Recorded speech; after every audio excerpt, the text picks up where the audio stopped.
Hello everyone.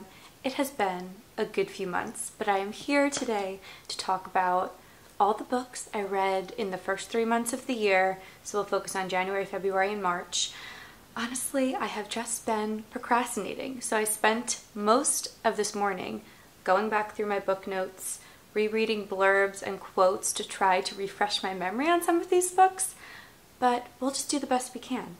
I will probably do these videos quarterly or maybe bunch 2 months together.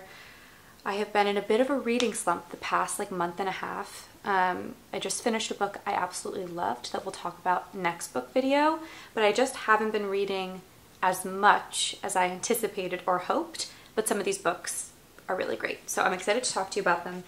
This is the stack we have for the first 3 months of the year, and let's jump right into it. I have my handy dandy notebook here in case I forget everything that I read. You will also notice we're still in the bedroom. The library is not yet complete, and it probably won't be for a little while. It's painted, it's gorgeous. The shelves the library part of the room doesn't exist yet. So more to come on that. So the first book that I read this year is Birnam Wood by Eleanor Catton. This is the author of The Luminaries, which I read a couple years ago and absolutely loved. The plotting of this book and the subject matter is very different, but there are elements that connect the two books really in the pacing, the plotting, the way different characters of very different backgrounds are forced to interact.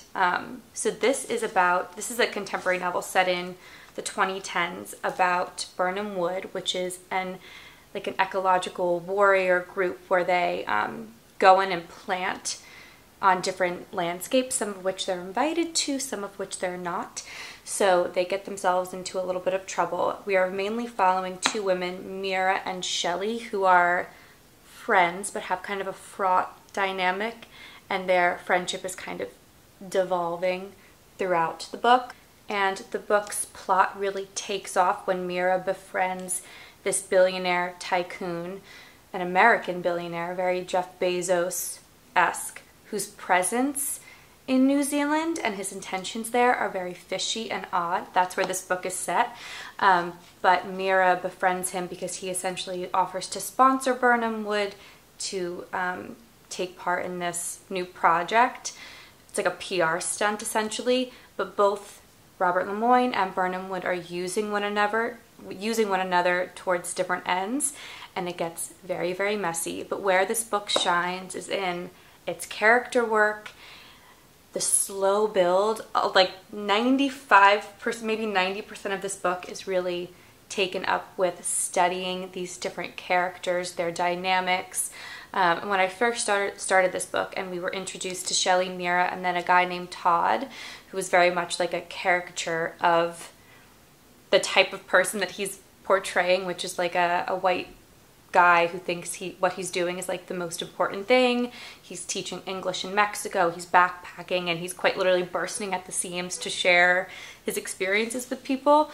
They all felt like caricatures of a type, but as we kind of continue on in the novel, these relationships get much deeper, you see all their complexities, and then the last 10% of the book, the action picks up to an extreme, and I don't think that's a spoiler because I know the pacing of this book is talked about a lot when this book is mentioned.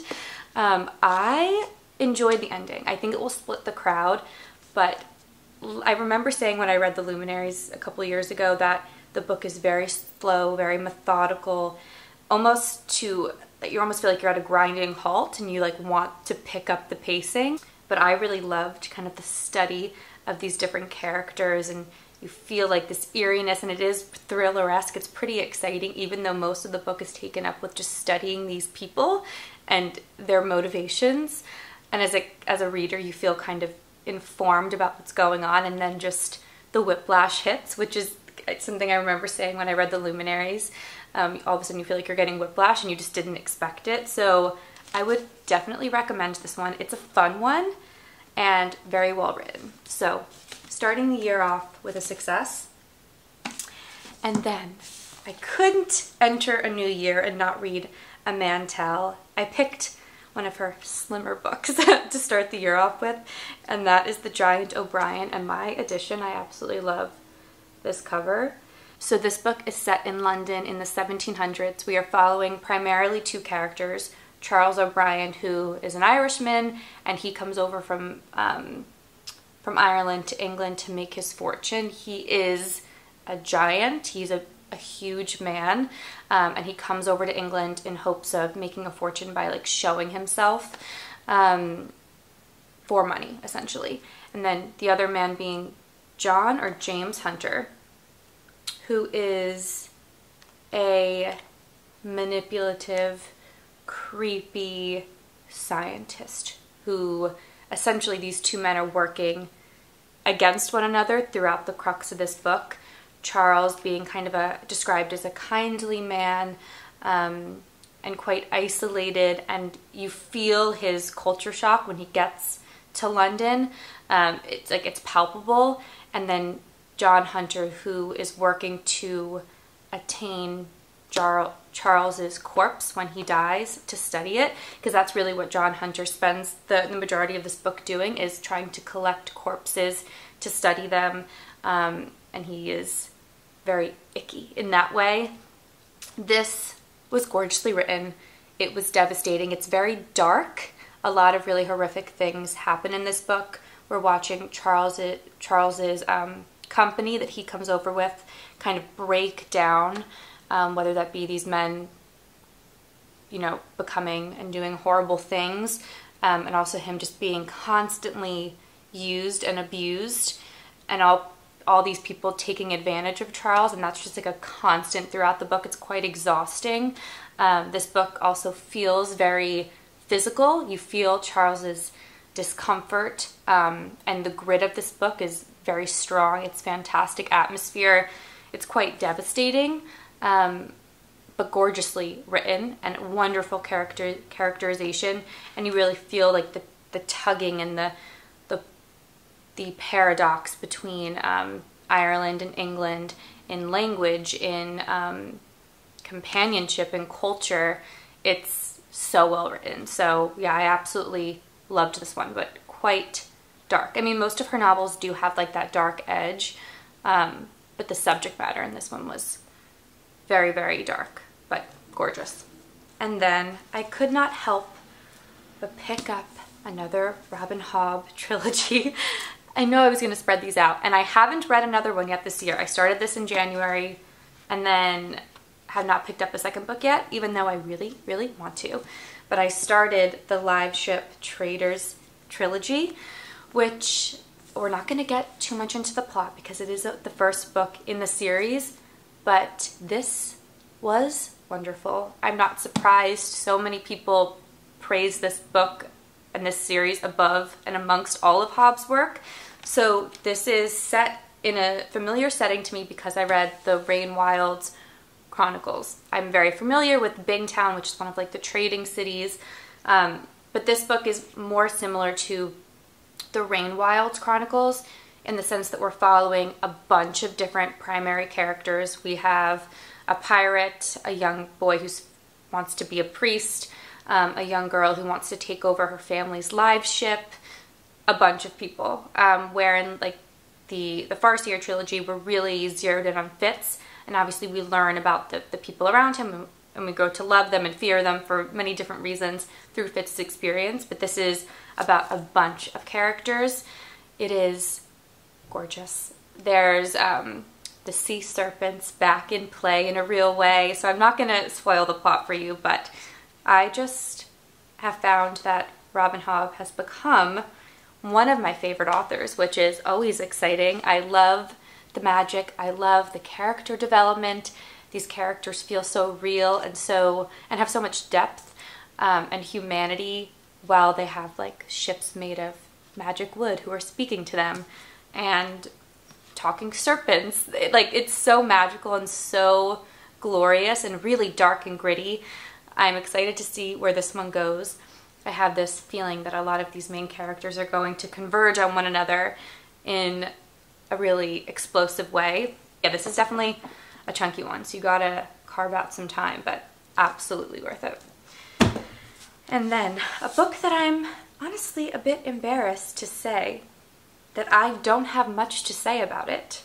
And I'm quite annoyed with myself because I spent so much time reading this book and I really didn't want to be reading it, which just makes me sound like an ignoramus because it is a very important book and I understand that.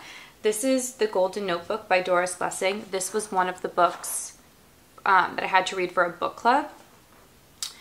Quite an academic book club, you might say. I know I sound quite stupid because I did read 600 pages about this woman, Anna, and her life and her writing and her connection to Africa and her feelings about communism, and it's quite a political novel. Her relationships with men, her relationship with her best friend. A lot happens in this book, but I just have to be honest that I really hated reading it. It's just not my style. There was a lot of content about this book that I found really interesting. I even enjoyed bits and pieces of it. We're following this woman, Anna, who's an author. She had like one huge successful novel, and now she is kind of struggling to create more. I wish I could tell you.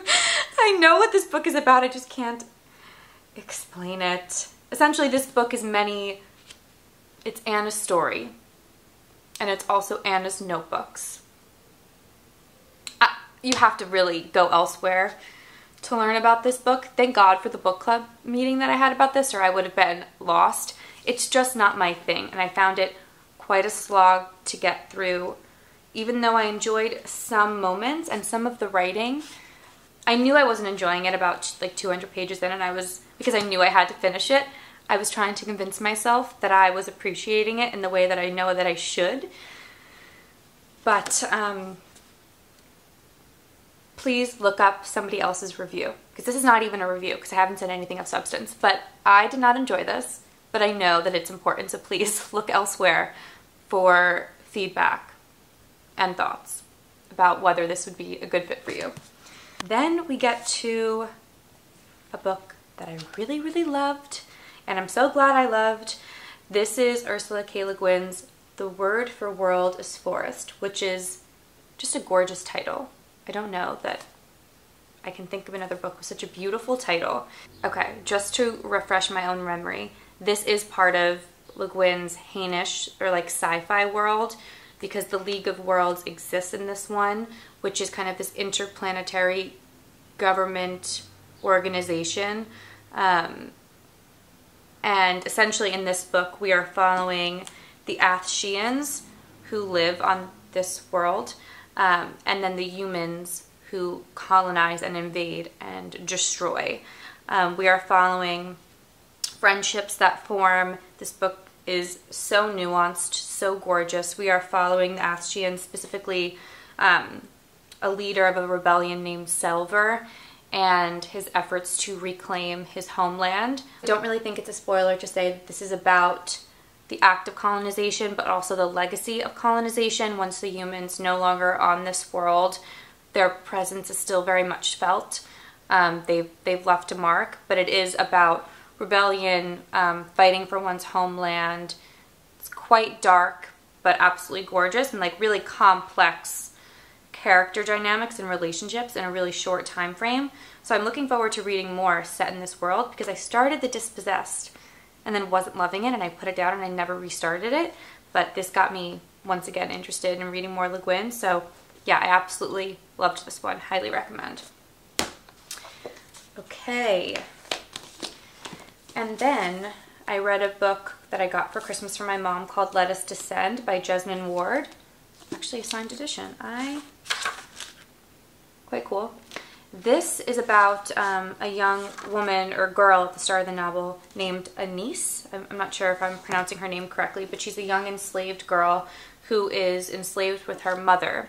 And her father is the master of this plantation. Where this book does its best work is in some of the imagery it conjures up. There's this gorgeous relationship between mother and daughter. There are these moments at the start of the book. I think the start of the book was the strongest, where mother and daughter, Annis and her mother, are in the woods sparring and fighting, and her mother is teaching her how to do combat, essentially, in the legacy of like a long-lost ancestor who was a female warrior. And there are these moments of this book where it's quite intense realism and emotional realism, but then this mysticism, kind of long-lost familial memory, but also, yeah, like mysticism, and the way that plays with memory and identity. It was quite gorgeous, obviously devastating, and in the course of this novel, Annis is separated from her mother, and it's really about her journey to survive. This book was very lyrical, not very wordy, which, you know, it looks like a standard size book, but quite sparse writing. Almost feels like poetry sometimes. Absolutely like gorgeous sentences. I don't think I've ever read Sing 'em Buried Sing, even though I might have in school. I'm trying to remember. I couldn't tell you what it was about. So yeah, maybe I need to explore that one too. And then another book that I read for the same book club, that was for the Golden Notebook, which is about the female artist, so this kind of makes sense. This is Cat's Eye by Margaret Atwood. This is another quite chunky book about a middle-aged woman, Elaine, who is an artist. She's returning back to Toronto, a city where she spent a lot of time in her childhood, for a show that's supposed to be like the entirety of her body of work. And returning back to the city is bringing up a lot of childhood memories, childhood trauma, moments with her parents and her brother. They had a quite nomadic lifestyle, but really a lot of this book is taken up with Elaine's processing of this like frenemy relationship she had with a girl called Cordelia, and how that had like a lasting impact on her sense of self, the art she creates. She's also now a mother, and her reckoning with all of these different things. And as these thoughts pop into her mind again, exploring a city that looks very different than it did when she was a girl. So this is not a book that I would necessarily gravitate towards. It's pretty intense realism. I always like when there's a little bit of, you know, the speculative or the magic in a novel. So I liked reading this. I wanted to see where it went. There's a quite satisfying ending, kind of a moving ending. So yeah, I'm glad I read it, but it doesn't necessarily stand out to me. So, mixed bag. And then a book that I absolutely loved, and I'm so glad I did, because I'm never sure if I'm gonna love a short story collection. I feel like I'm very picky just because I'm a big book girly, that I don't always, other than like Claire Keegan, which she's the queen of the novella to me. But I took this recommendation from Literary Iggy, who has spoken about this book so many times. This is Love After the End, an anthology of Two-Spirit and indigenous speculative fiction. This is 9 or 10 short stories, and I absolutely loved it. The stories are all about queerness, about indigenous connection to our earth, but also the possibility that we'll have to venture outside of this earth for survival, and what that means. Each story was so moving. I think my favorite was, let me find, I wrote like a little snippet about each of the stories just to remember. So some of my favorites, The History of the New World, which is where a couple is getting ready to flee Earth with their child, and having differing opinions on whether that is the right decision to make. One of the couple is an indigenous person. And then How to Survive the Apocalypse for a Native Girl, absolutely gorgeous. Yeah, I mean, there's like synthetic humans, there's AI. It's really smart and interesting stories. Each one was quite unique.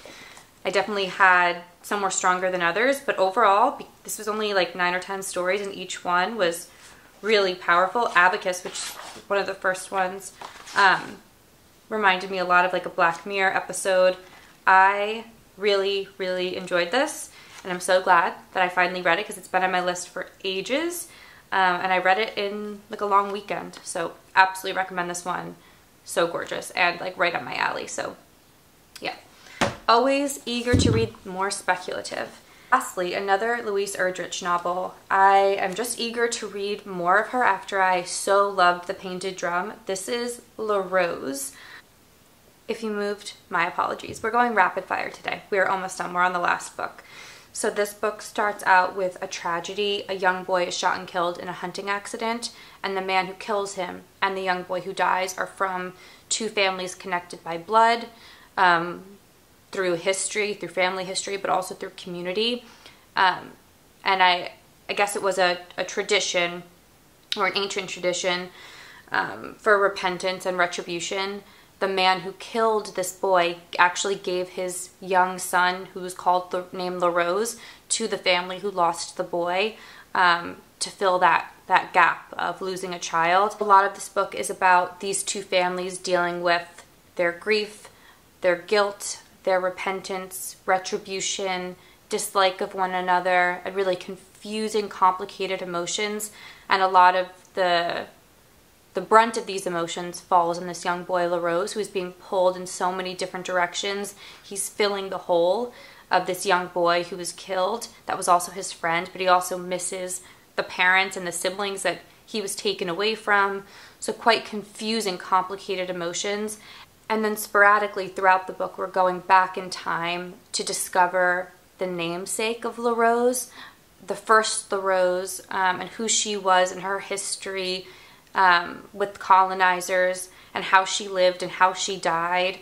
Like I said, this book tries to cover a lot. We're dealing with alcoholism, with guilt, with regret, with retribution, with mercy, a couple of shady figures in the community who are trying to do one another harm, and why that might be from like decades ago. So I could have spent a lot more time with these characters, but I just feel like at the end I wanted a little bit more. Absolutely gorgeous writing, and that's why I will continue to read more by this author. I have a couple of other recommendations that you all gave me on my wrap-up, my year-end wrap-up from the beginning of this year, where you had a couple of other Erdrich novels that you recommended I read. So by the end of this one, I felt a bit conflicted.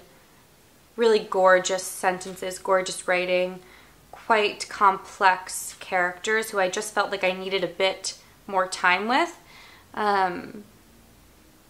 Yeah, the pacing seemed kind of off, and like where the story went felt a little bit unfocused.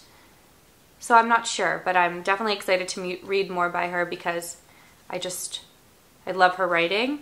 And I loved what she writes about. It's just a bit too wide of a lens. I need it zeroed in a little bit.